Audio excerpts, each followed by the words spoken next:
사랑하는 성도 여러분, 오늘도 하나님께서 허락하신 주일에 주의 전에 나와 예배드리는 모든 성도님들에게 주님의 은혜와 평강이 충만하게 넘치기를 간절히 소망합니다.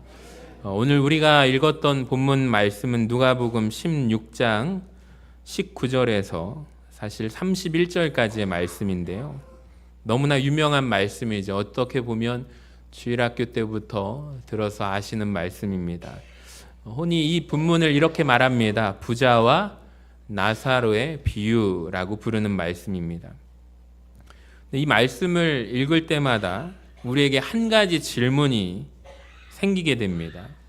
이 질문은 이겁니다. 왜 예수님께서는 부자의 이름을 말씀하지 않으시고 거지의 이름만 말씀하셨을까? 여러분, 이 세상을 한번 보시기 바랍니다. 보통 이 세상에서는 누구의 이름을 기억하냐면 부자의 이름을 기억합니다.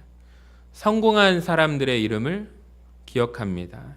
힘 있는 사람의 이름이 세상의 기록에 남게 됩니다. 근데 오늘 말씀은 전혀 정반대입니다. 19절을 한번 읽어볼까요? 시작. 한 부자가 있어 자색 옷과 고운 베옷을 입고 날마다 호화롭게 즐기더라. 여기 보시면 부자는 등장하지만 그의 이름은 등장하지 않습니다.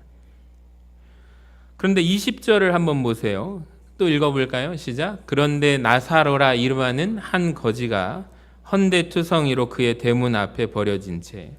거지는 이름이 있습니까? 없습니까? 있습니다. 이름이 나사로입니다. 그러니까 예수님께서 의도적으로 부자의 이름은 감추시고 지금 나사로의 이름은 밝히고 계시는 거예요. 저는 이것이 너무나도 중요한 영적인 메시지라고 생각을 합니다. 여러분, 오늘 이 말씀을 통해서 우리는 무엇을 알 수가 있냐면 세상이 기억하는 이름과 하나님이 기억하시는 이름은 다를 수가 있다는 것입니다. 여러분, 세상은 어떤 이름을 기억할까요? 돈 많은 사람의 이름을 기억합니다. 세상은 유명한 사람의 이름을 기억합니다. 세상은 성공한 사람의 이름을 기억합니다. 자, 그런데 하나님은 기억하시는 이름이 다른 것 같습니다. 오늘 말씀을 묵상하는 가운데 질문은 이겁니다. 하나님은 누구의 이름을 기억하실까요? 하나님은 믿음의 사람의 이름을 기억하십니다. 하나님은 하나님을 사랑하는 사람의 이름을 기억하십니다. 여러분, 크게 아멘 하시기 바랍니다. 하나님은 주님을 의지하는 사람의 이름을 기억하십니다. 여러분, 나사로의 이름은요, 구약 성경에서 히브리어로 엘르아살이라는 이름에서 온 이름이 나사로입니다. 그 뜻이 무엇이냐면 하나님이 도우신다라는 이름의 뜻입니다. 세상은 그를 버렸습니다. 근데 하나님은 그를 기억하시고요. 세상 사람들은 그를 향하여 이름을 기억하지 않습니다. 거지라고 부릅니다. 손가락질합니다. 그런데 하나님께서는 그 사람의 이름을 기억하십니다. 알고 계십니다. 여러분, 오늘 말씀을 함께 본격적으로 들어가기 전에 여러분에게 이 질문이 있었으면 좋겠어요. 계속해서 우리 스스로에게 점검할 것은 하나님은 내 이름을 과연 알고 계실까? 이 질문이고요. 두 번째로 내 이름은 과연 하나님 나라 생명책에 기록되어 있을까? 이것입니다. 여러분, 오늘 말씀을 들으시면서 이 두 가지 질문을 스스로에게 적용하고 물으시는 우리 모두가 되기를 간절히 소망합니다. 첫 번째 같이 읽어볼까요? 부자의 문제는 돈이 아니라 하나님 없는 삶이었습니다. 많은 사람들이 이 말씀을 묵상하는 가운데 오해하는 것이 바로 이것입니다. 그렇다면 부자는 지옥 가고 가난해야 천국 가는 것인가? 섣불리 그렇게 단정 지어버립니다. 아닙니다. 여러분, 본문은 그런 차원의 말씀이 아닙니다. 구약에서 보면은 아브라함이 나오죠. 그는 어떤 사람입니까? 족장입니다. 엄청난 거부입니다. 부자였습니다. 욥은 어떻습니까? 동방에서 욥과 같은 부자가 없었습니다. 다윗 역시 무엇이죠? 왕입니다. 왕이라면 말 다 했습니다. 아브라함의 품에 들어간 나사로도 단순히 가난했기 때문에 그가 천국 간 것은 아니에요. 부자의 문제는 그렇다면 무엇일까? 말씀을 준비하면서 묵상하는 가운데 곱씹어보니 부자의 문제는 오직 단 한 가지입니다. 그의 문제는 돈이 많아서가 아닙니다. 부자의 문제는 하나님 없는 삶이 문제였다는 것을 생각하게 됩니다. 19절 말씀을 보시면 힌트가 있어요. 그는 날마다 호화롭게 즐기더라. 한번 따라해 볼까요? 날마다 호화롭게 즐기더라. 여러분, 여기에서 제일 중요한 표현은 저는 날마다라고 생각을 해요. 자, 왜 그러냐면 유대인들에게는 우리와 마찬가지로 바쁘게 세상 속에서 살다가 브레이크를 밟는 날이 있습니다. 그날이 언제죠? 안식일입니다. 삶의 모든 바쁜 것을 내려놓고 하나님 앞에 집중해서 예배드리는 날이 안식일의 의미입니다. 안식일은 하나님 앞에서 나와서 예배하는 날입니다. 안식일의 주인은 누구시죠? 하나님이심을 고백하는 거예요. 안식일은 세상의 일을 멈추고 하나님 말씀을 듣는 날이 안식일입니다. 여러분, 그런데 이 부자를 보시기 바랍니다. 날마다 호화롭게 즐기더라. 그는 날마다 잔치하는 삶입니다. 즉, 이 말은 무엇일까요? 주인공이 나라는 거예요. 하나님이 되신 적이 한 번도 없다는 말입니다. 그의 삶에는 하나님이 안 계십니다. 예배가 없었고요. 하나님의 말씀이 없었습니다. 감사가 없었고 하나님을 두려워하는 마음조차 없었던 것입니다. 그러니까 부자는 오직 자기 자신만 있는 사람이에요. 자기 만족함만 있는 사람, 자기 쾌락만 있는 사람. 자, 그래서 부자의 삶을 한마디로 말한다면 그는 하나님 없이 살다가 하나님 없이 죽은 인생이라고 말할 수가 있겠습니다. 근데 말씀을 묵상하면서 오늘날에도 마찬가지 같아요. 주일 없이 사는 인생이 참 많습니다. 예배 없이 살아가는 인생이 참 많습니다. 말씀 없이 살아가는 인생들이 많습니다. 하나님을 찾을 시간은 없는데 세상에서 자기가 즐길 시간은 넘쳐납니다. 하나님께 드릴 시간은 없는데 자기 취미 생활할 시간은 있습니다. 여러분, 하나님 없는 성공은 성공이 아닙니다. 하나님 없는 부요함은 축복이 아닙니다. 하나님이 없는 인생은 결국 영원한 실패로 끝나게 됨을 기억하시기를 바랍니다. 두 번째로 부자의 문제점은 무엇인가? 나사로를 몰랐던 것이 아닙니다. 그는 나사로를 알고 있었지만 외면했다는 점을 주목해 보겠습니다. 자, 20절과 21절을 한번 보세요. 그런데 나사로라 이름하는 한 거지가 헌데투성이로 그의 대문 앞에 버려진 채 그 부자의 상에서 떨어지는 것으로 배불리려 하매 심지어 개들이 와서 그 헌데를 핥더라. 여러분, 나사로는 지금 어디에 있을까요? 대문 앞에 있습니다. 누구의 대문 앞에 있죠? 부자의 집 대문 앞에 있습니다. 그러니까 나사로는 멀리 사는 사람이 아니었습니다. 부자가 날마다 볼 수 있는 자기 집 문 앞에 있었습니다. 자, 그런데 부자를 보세요. 그는 외면합니다. 흥미로운 사실이 있습니다. 부자는 죽은 후에도 나사로를 알아볼까요? 못 알아볼까요? 알아봅니다. 24절에 나사로를 보내요 라는 표현이 나옵니다. 그러니까 부자는 정확하게 알고 있어요. 나사로의 이름도 알고 있고요. 나사로가 어떤 사람인지 얼굴도 정확하게 알고 있습니다. 나사로가 처한 상황도 알고 있습니다. 자기 집 앞에서 있을 수밖에 없는 현실의 문제를 부자는 알고 있습니다. 자, 그런데 부자는 도와주지 않았답니다. 저는 이것이 부자의 죄라고 생각을 해요. 무관심의 죄입니다. 사랑하지 않는 죄입니다. 야고보서 2장 15절을 한번 같이 읽어볼게요. 시작. 만일 형제나 자매가 헐벗고 일용할 양식이 없는데 너희 중에 누구든지 그에게 이르되 평안히 가라, 덥게 하라, 배부르게 하라 하며 그 몸에 쓸 것을 주지 아니하면 무슨 유익이 있으리요. 여러분, 하나님 사랑은 반드시 나타나는 증거가 있는데 이웃 사랑으로 드러나게 된다는 것을 아십니까? 하나님을 사랑한다고 하면서 사람을 사랑하지 못한다면 그것이 참된 믿음이 아닙니다. 여러분, 교회 안에도 우리가 자세히 보면 나사로들이 있습니다. 위로가 필요한 성도들이 있습니다. 기도가 필요한 성도가 있습니다. 격려가 필요한 성도가 있습니다. 관심이 필요한 성도가 있습니다. 하나님은 우리에게 묻고 계시는 거예요. 이 질문입니다. 너는 네 대문 앞에 나사로를 보았느냐?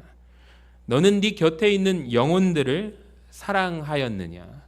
여러분, 우리가 반드시 기억해야 하는 것이 바로 우리의 주변에 있는 나사로들을 살피는 저와 여러분 되시기를 바랍니다. 세 번째로 같이 읽어볼까요? 죽음 이후에는 반드시 역전이 있습니다. 자, 22절 말씀을 보세요. 이에 그 거지가 죽어 천사들에게 받들려 아브라함의 품에 들어가고 부자도 죽어 장사되매. 여기 보시면 매우 중요한 사실이 나옵니다. 나사로도 죽었대요. 부자도 어떻게 됐대요? 죽었습니다. 즉 이 말은 가난한 사람도 죽습니다. 부유한 사람도 다 죽습니다. 이 말은 또 믿는 사람도 죽습니다. 믿지 않는 사람들도 죽는다는 말입니다. 히브리서 9장 27절을 보세요. 한 번 죽는 것은 사람에게 정해진 것이요 그 후에는 심판이 있으리니. 그러니까 여러분, 죽음은 끝이 아닙니다. 죽음 이후에 심판이 있습니다. 그러니까 나사로는 천사들에게 받들려서 아브라함의 품에 들어갔죠. 자, 그런데 부자는 성경에 보니까 음부에 떨어지게 되었습니다. 세상에서는 부자가 거지 위에 있었습니다. 부자가 나사로보다 위에 있었습니다. 나사로는 아래에 있었습니다. 그런데 여러분, 하나님 나라에서는, 영원에서는 그 법칙이 동일하지 않습니다. 완전히 뒤집어지는데요. 세상의 성공이 영원의 성공을 보장하지 않아요. 세상의 실패가 영원의 실패를 의미하지도 않습니다. 중요한 것이 있는데 하나님과의 관계입니다. 중요한 것은 오직 믿음입니다. 중요한 것은 구원의 문제입니다. 우리가 이것을 알기 때문에 여러분, 바라기는 우리가 새가족 사역 개편을 하는 이유도 여기 있는 거예요. 우리가 먼저 주님을 알았어요. 여러분, 축복 아닙니까? 먼저 믿은 자가 되었습니다.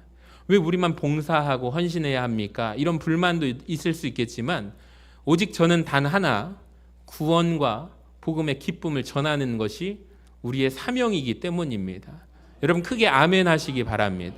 저는 목사로 살아가면서 참 남들이 경험하지 못하는 걸 경험하는데요.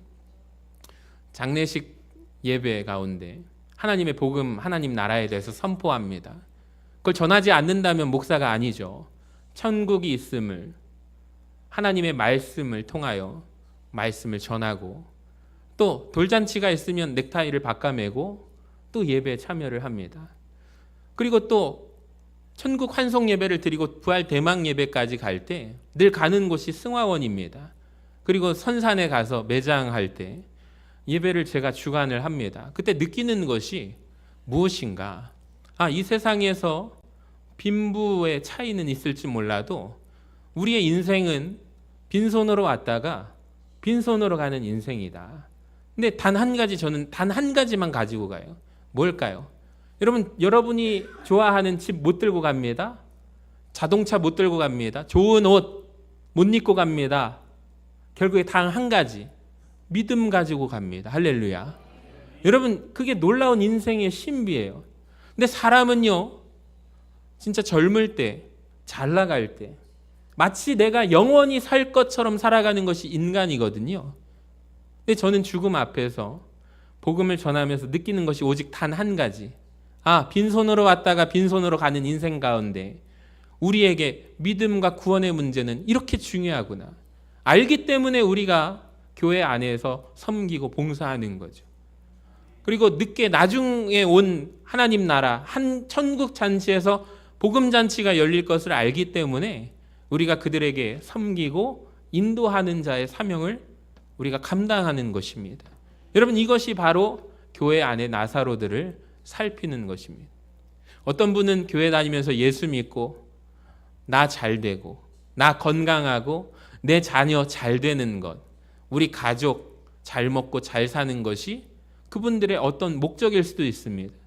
근데 한 차원 더 깊이 신앙의 깊이로 들어가게 되면 나에게 주어진 이 복음의 은혜가 얼마나 귀하고 값진 줄 알게 된다면 나만 아는 것으로 그치는 것이 아니라 내 몸이 부서지더라도 섬기고 땀 흘리면서 애쓰고 힘쓰미 이 복음의 진리를 값지게 아는 사람들만이 하나님 앞에 서게 될 때 너는 네 주변의 나사로들을 돌보았느냐?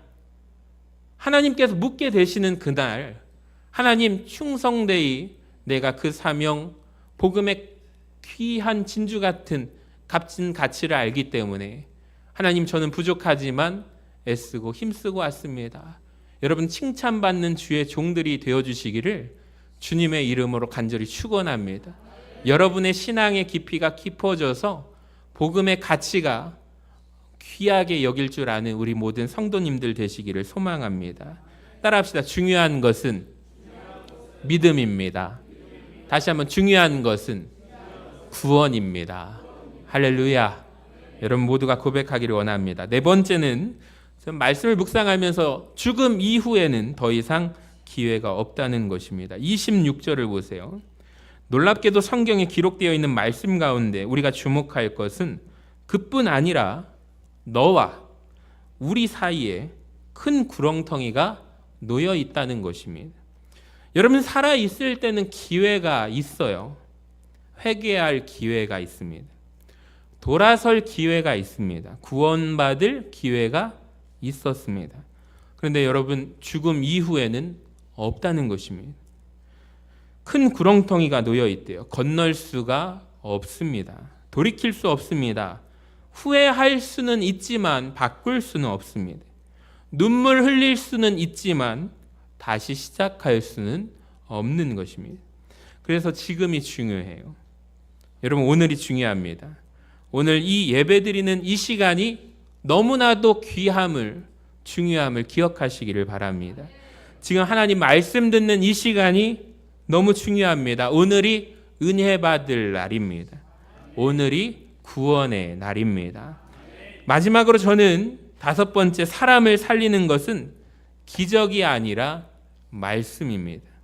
부자는 마지막으로 형제들을 걱정합니다. 어디에서요? 지옥에서 형제들을 걱정해요. 28절을 보시면 자기에게 형제가 몇이 있습니까? 5이 있습니다. 그래서 이 부자가 요구를 합니다. 자기 형제 5이 있는데 누구를 그들에게 보내주십시오? 죽었던 나사로를 다시 살려서 보내주십시오.